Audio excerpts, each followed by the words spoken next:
Hello বন্ধুরা, আজকে আমি তোমাদের কাছে মাশরুম তরির খুব সহজ একটা রেসিপি নিয়ে এসেছি।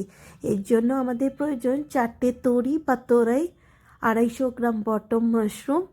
প্রথমে তরির দু সাইড কেটে নিয়ে ভালো করে খোসা ছাড়িয়ে নিতে হবে। পরিষ্কার করে তরিগুলো খোসা ছাড়ানো হয়ে গেলে এগুলো ছোট ছোট টুকরো করে কেটে নিতে হবে। তরিগুলো কাটা হয়ে গেলে এরপর মাশরুমগুলো স্লাইস করে পাতলা পাতলা করে সমস্ত মাশরুমগুলো কেটে নিয়ে রাখতে হবে। এরপর একটা পেঁয়াজও আমাদের পাতলা পাতলা লম্বা লম্বা স্লাইস করে কেটে নিতে হবে।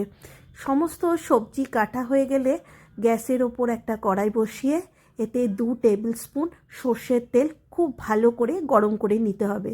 তেলটা গরম হয়ে গেলে কাটা পেঁয়াজগুলো এর মধ্যে দিয়ে একটু নেড়েচেড়ে নিতে হবে।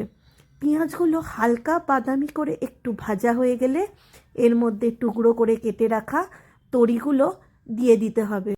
তরি পেঁয়াজটা হালকা করে একটু নাড়াচাড়া করে নিয়ে এর মধ্যে কেটে রাখা মাশরুমের টুকরোগুলো দিয়ে সমস্তটাকে ভালো করে মিশিয়ে নিতে হবে।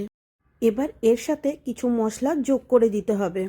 এতে দিচ্ছি 1/2 চামচ হলুদ গুঁড়ো, আন্দাজ মতো লবণ, 1/2 চামচ কাশ্মীরি লঙ্কার গুঁড়ো, 2 চামচ সর্ষে বাটা আর 4টে কাঁচা লঙ্কা, আর আন্দাজ মতো কিছুটা চিনি দিয়ে ভালো করে নেড়েচেড়ে এটা ঢাকনা বন্ধ করে দিতে হবে। ঢাকনা বন্ধ করে দিলেই এর থেকে প্রচুর জল বেরোতে শুরু করবে। সেই জলেই এই রান্নাটা হয়ে যাবে। মাঝে মাঝে ঢাকনাটা খুলে এটাকে নেড়ে নিতে হবে। জল শুকনো অবধি এটা রান্না করতে হবে।